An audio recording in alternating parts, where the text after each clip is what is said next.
I'm Laurel Diane Rund. I'm an artist, poet, and writer. The death of my husband could have stopped me in my tracks.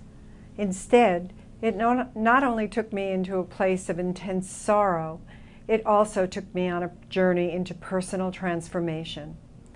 A Chinese proverb says, "A bird does not sing because it has an answer. It sings because it has a song." I knew I didn't have an answer. I knew I didn't understand how to grieve, but I also intuitively knew that I had a song waiting to be sung. After Marty's death 2 years ago, I felt overwhelmed with sadness. I was no longer part of an us after 42 years. Alone and unattached, I didn't know who I was.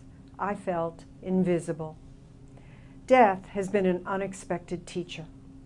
I heard a voice within me proclaim, "If not now, Laurel, when?" It made me understand that all I have is the present moment.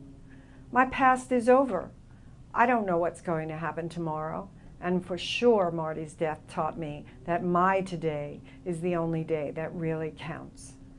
You know, it's funny how you don't think about the titles that are bestowed upon you during your lifetime until you get one you dislike.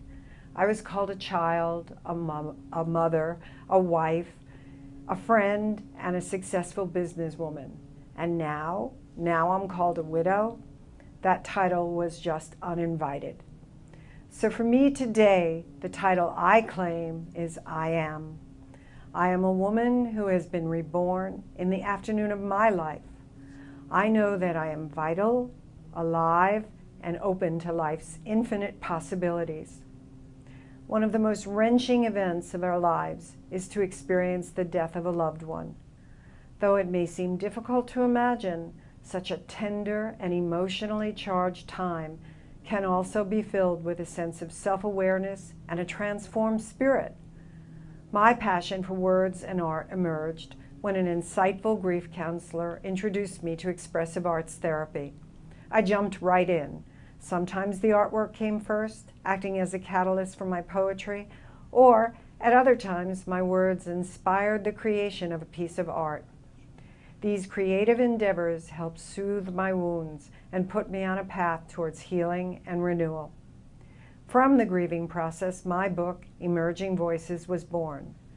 The poetry and artwork within is meant to be shared, and it has a purpose.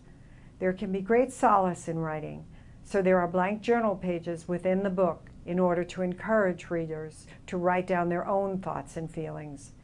It is intended to be a place that offers comfort and hope to anyone who is in the midst of a life-altering transition or loss and wants to find their own voice. Death and grief has taught me, as Vivian Green so beautifully said, life's not about waiting for the storm to pass.